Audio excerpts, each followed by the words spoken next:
Ustadz kalau bicara apa si Ratu Balkis ini kan, jadi Ratu Balkis ini kan sebenarnya juga kalau lihat dari tadi yang apa sudah dijelaskan sudah mempunyai apa ya, mempunyai satu hidayah sebenarnya gitu ya. Ya, Nah, tapi sekarang apa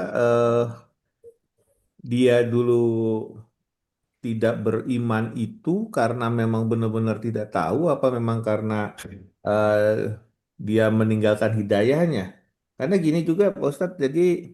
ternyata benar tidak ya kalau kita berdoa itu kita minta itu juga bukan minta hidayah tapi minta taufik dan hidayah ya.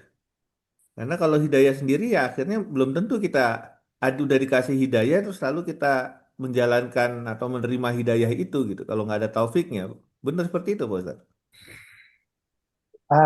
Baik. Oh, ini luar biasa ini pertanyaannya. Jadi begini, makanya kadang-kadang dijadikan satu kalimat itu wabillahi taufik wal hidayah. Jadi pengertiannya begini. Kalau hidayah itu adalah penunjukan jalan yang maknanya dua sebetulnya. Ada hidayah yang berarti adilalah, kayak rambu-rambu, tanda-tanda yang mengarahkan kita ke satu arah, satu jalan. Ya, itu hidayah yang berarti adilalah. Kemudian ada hidayah yang berarti al-i'anah, pertolongan Allah yang Hmm. membuat kita mudah memilih jalan itu. Kan ada orang yang udah tahu jalan, ya, kayak kita lah lihat GPS, udah tahu jalan, ada jalan A, ada jalan B, ada jalan C, ada alternatif. Nah, kita kan milih sendiri itu A, B, dan C. Nah, oh mau pilih lewat ini, oh mau lewat ini, nggak apa-apa jauh dikit, tapi lebih hemat karena bayar tolnya lebih murah dan lain-lain katakanlah begitu. Nah, kalau hidayah al-i'anah itu menunjukkan kita punya hati lebih condong memilih dari tiga alternatif itu jalan yang terbaik. Dan itu sebetulnya adalah jalan yang Allah pilihkan. Nah, taufik itu di sini. Kita punya kemampuan diri untuk bisa menerima dengan lapang dada, dengan ridho, dengan rela, apa yang menjadi sesuatu yang mungkin bagi orang banyak beban, bagi orang banyak memilih jalan Allah itu satu kewajiban yang membebani, lalu buat kita justru malah melegakan hati. Itu taufik. Itu sebetulnya begitu. Makanya betul, minta taufik dan hidayah itu pengertiannya adalah kita tidak sekedar minta rambu, tidak sekedar minta arah jalan, tapi kita meminta juga kepada Allah kemampuan untuk bisa menekuni jalan itu dengan senang hati. Nah, bukan memilih jalan itu tapi dengan ngos-ngosan, rasa berat, rasa terpaksa. Ya udahlah karena memang perintah Allah begitu saya kerjakan aja lah. Nah, itu belum ada taufiknya. Nah, kalau taufik itu kita akhirnya sampai kepada mau melakukan itu dan melakukannya dengan senang hati. Nah, makanya beda orang beragama dengan orang yang berilmu atau berwawasan agama. Itu di sini. Orang yang mendapatkan hidayah boleh dikatakan kategorinya adalah orang yang berilmu agama. Dia punya pengetahuan, dia punya wawasan tentang agama. Dia tahu tentang halal dan haram. Dia tahu tentang mana yang wajib, mana yang harus dia tinggalkan dan lain-lain. Tapi kemampuan hatinya, kemampuan dirinya dalam hal ini hatinya ya, itu untuk lebih condong mau memilih kepada yang baik, ya, kepada yang benar, dan memilihnya dengan hati yang lapang, hati yang penuh kepuasan, penuh ketenangan. Nah itu yang namanya taufik. Jadi kalau kasus Ratu Balkis ini sebetulnya hidayah itu ada pada dia.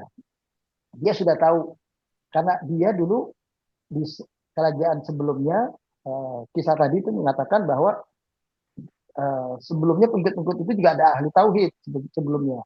Tapi karena mungkin kehidupan sosial yang ada di tengah-tengah mereka, ya katakanlah karena masalah kekuasaan, masalah menikmati hidup dunia, membuat orang sebagian lupa, lalai. Dan dia merasa disitulah kelalaian dia. Lupa karena saking senangnya menikmati dunia, saking sedang menikmati dunia yang luar biasa, menikmati kepuasan dan lain-lain.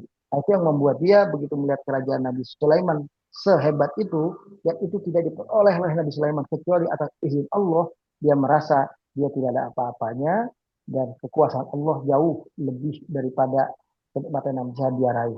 Dia akan bisa meraih lebih lagi kenikmatan kalau dia lebih dekat lagi kepada Allah. Itu begitu.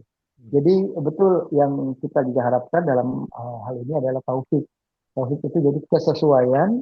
Kalau dalam bahasa Arab asalnya taufik itu dari wafaqo, wafiqu taufiqah. Itu artinya kesesuaian antara pilihan kita dengan pilihan yang Allah tentukan dari rambu-rambu yang ada. Jadi kita match gitu, ada kontak. Nah itu yang membuat kita orang beriman itu hidupnya jadinya senang tuh begitu. Nah banyak orang yang masih kepada belum dapat taufik, ya artinya Allah tunjukkan jalan yang ini, dia masih pilih coba cara yang lain, yang akhirnya mungkin bagi dia masih beragama itu masih berat, masih ada rasa beban. Nah, makanya tetap kita selalu mohon kepada Allah dengan sholat 5 waktu yang kita kerjakan, diiringi dengan doa Allahumma a'inni ala dzikrika wa syukrika wa husni ibadatik. Ya Allah, tolonglah aku untuk bisa senantiasa mensyukuri nikmat yang kau karuniakan kepada kami, bisa selalu mengingat engkau dengan baik, menyebut engkau dengan baik, karena zikir itu artinya menyebut dan mengingat sekaligus, dan kita mohon agar kita diarahkan kepada ibadah yang terbaik. Nah, itu begitu. Kira-kira itu memang betul ada sedikit perbedaan antara hidayah dan taufik itu di situ. Taufik lebih mirip kepada hidayah dalam arti yang al-i'anah itu begitu. Bukan hidayah dalam arti ad-dilalah ya, yang merupakan rambu. Atau jelasnya begini, saya terangkan tambahan sedikit begini. Kalau hidayah dalam arti ad-dilalah itu seperti fungsi para rasul, fungsi para nabi yang mereka kedudukannya adalah memberi jalan, memberitahu kepada umatnya, ini loh jalan yang lurus, ini loh siratal mustaqim. Umatnya disuruh memilih jalan itu, ikuti jalan itu. Nah, seperti Nabi Yusuf di ujung ayat tentang ketika saudara-saudara sudah masuk istananya, masuk ya, dalam kerajaannya di Mesir, ya, dia katakan kul hadhihi sabili ad'u ilallah ala basiratin ala ana wa man taba'ani. Inilah jalan aku yang merupakan jalan Allah. Aku mengajak manusia orang banyak kepada jalan itu. Ala basirah, di atas petunjuk yang jelas dan nyata. Hujah yang nyata bahwa ini kebenaran yang tidak bisa dibantah. Nah, eh, para nabi ini menunjukkan jalan kepada kita, satu jalan gitu. Dan itulah tugas mereka menunjuki kita ke jalan yang benar. Tapi yang membuat diri kita eh, punya kecondongan, punya keinginan, punya rasa di hati yang apa namanya merasa nyaman, merasa tenang beribadah, mengikuti petunjuk Nabi itu yang namanya taufik. Nah, jadi memang perlu kita berdoa untuk mendapatkan juga taufik. Tapi dua-duanya ada karena kalau taufik bisa juga di atas taufik bukan hidayah, tapi di atas taufik malah kesesatan. Kayak orang kafir yang sudah kafirnya morokap, istilahnya kafirnya sudah banyak lupa kepada Allah, ketika mereka tenang di atas jalan kekafirannya, merasa puas dengan kekafirannya, itu dia dapat taufik di atas kekafiran, istilahnya namanya. Taufik di atas kekafiran itu malah bahaya, karena orang udah di zona nyaman di atas kekufurannya. Itu ini malah susah dapat petunjuk dari Allah. Nah, justru kalau ada orang kafir tapi ada kegelisahan, dia tetap tidak bisa nyaman tidur, tetap kalau tidur mesti pakai minum obat, atau dia masih tetap mikirin kemana hartanya ini dijaganya, kemana hartanya ini dipeliharanya, dan lain-lain. Nah, itu justru orang yang bukan di zona nyaman. Bahasa lainnya mungkin itu tadilah zona nyaman bagi orang yang beribadah karena dia sudah merasa dipilihkan Tuhan jalan itu dan dia terima dengan senang hati. Nah, itulah taufik. Ya mudah-mudahan kita dapat taufik semua. Amin. Amin. Terkait dengan ayat 42 sama 43, pada 42 Balkis mengatakan kami telah diberi pengetahuan sebelumnya. Nah, kemudian di 43 sesungguhnya Balkis dahulu termasuk orang kafir. Dulunya kakek moyang dia sudah Ya, mengajarkan Islam ini.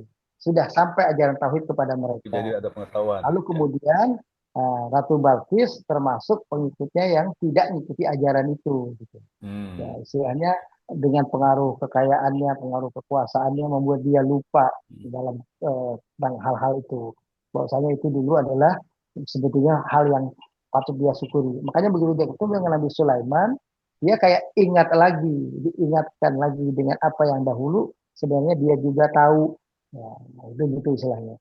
Itu kayak kita lah orang-orang yang bertaubat, nah, baru dia ingat, oh iya pantas dulu nenek saya ngajarin saya begini, oh pantas dulu kakek saya ngajarin saya ini. Nah itu suka begitu. Walaupun dia orang kafir katakanlah, ternyata dia mungkin ada darah-darah orang tauhid sebelumnya. Nah itu yang saya maksud, dia punya keturunan orang yang bertauhid sebelumnya. Makanya Ya.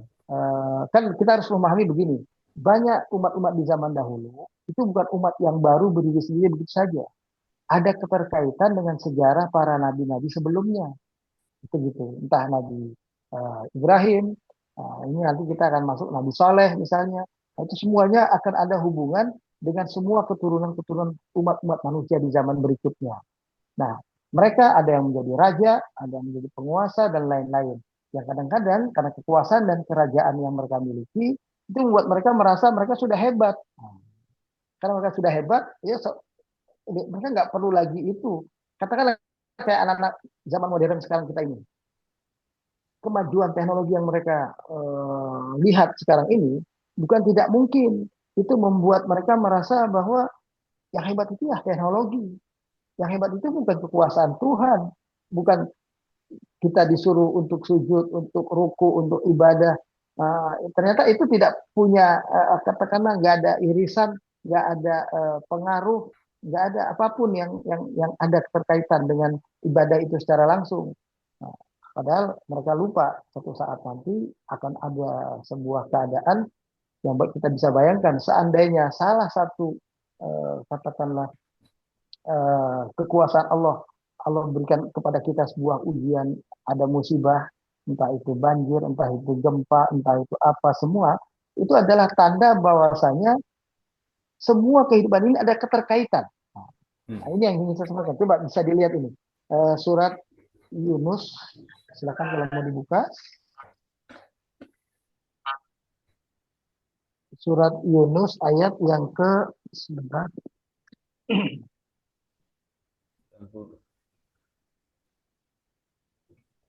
Ini surat yang ke-10 ya. Ya, 10. Ayat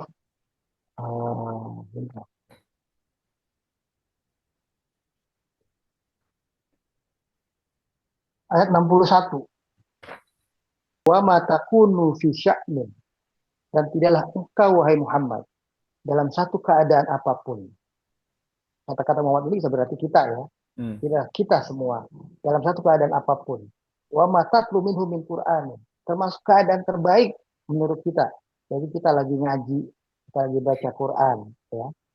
Wala ta'maluna min amali, dan tidak pula kalian melakukan satu kegiatan apapun, kegiatan pendidikan, kegiatan sosial, kegiatan politik, kegiatan bisnis, ya, dan lain-lain, illa kunna alaikum syuhudan, kecuali kami, kata Allah, adalah sosok yang memonitor perbuatan kalian, yang menyaksikan semua yang kalian lakukan dari A sampai Z. Ya. Istufiduna fihi, ketika engkau sedang melangkah kayak orang main catur, lagi naikin bidak, lagi mikirnya, lagi pindahin ke belakang, lagi mikirnya, lagi pindahin ke sini, lagi mikirnya. Semua keadaan mikirnya, keadaan memindahkannya, kami adalah saksi, kata Allah. Kami tahu semua. Wa ma ya'zubu an rabbika min mithqali dzarratin fil ard wala fis sama', karena tidak ada yang luput dari pandangan Allah dan perhitungan Allah tentang amal perbuatan kita itu dihisab nantinya sebesar zarah, kecil sekali zarah, berarti yang ada di langit, yang ada di bumi, bahkan lebih kecil dari zarah. Itu pun kalau misalnya kita anggap yang paling kecil itu adalah satu molekul yang bisa dilihat hanya dengan mikroskop, malah yang lebih kecil lagi dari itu yang nggak bisa terlihat atau yang lebih besarnya, illa fi kitabim mubin, kecuali semua adalah sesuatu yang sudah Allah tuliskan dalam kitabnya di Lauh Mahfuz tentang semua apa yang diperbuat oleh hamba-hambanya. Ini menunjukkan ilmu Allah yang tidak terbatas. Pengetahuan Allah tentang perbuatan manusia yang tidak terbatas.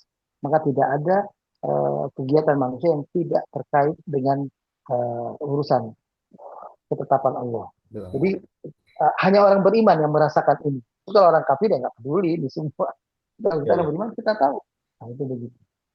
Dan dan itu kembali ke yang ayat sebelumnya ya Pak ya, yang oleh rasa syukur dari Nabi eh, Hmm. Sulaiman pada Nah, waktu ayat sebelumnya kan. Jadi kejadian singgasana itu dihadirkan oleh seorang ulama itu ya, bukan merasa itu adalah kekuasaan dia atas perintah dia, itu setipis itu ya Pak ya. Ya, betul, betul. jadi dari rasa itulah merupakan ujian bagi seseorang yang memiliki ilmu apa aja lah yang dia Ya, kuasa untuk itu, tetap dia harus menyatakan tetap itu adalah karunia Allah. Oh, ini betul. hasil saya, bukan begitu sebetulnya. Ya, walaupun Gitu dia ya Pak ya. merasa orang yang Yang memindahkan disuruh kan? itu, Nah, yang disuruh itu berarti kan bawahan dia, iya. di bawah kekuasaan dia. Hmm. Nah, tidak berarti karena orang itu di bawah kekuasaan dia, berarti ini adalah semata-mata karena kekuasaan dia mampu memindahkan Hmm. sehingga sana itu. Nah, itu begitu. Dia tetap mengembalikannya kepada Allah. Nah, itu luar biasa. Nah, ini Ujian buat kita sebetulnya semua ya, sebetulnya. ah, Ilmu Nabi juga. Sulaiman Ya, merasa itu ujian buat beliau. Nah, itu begitu. ya.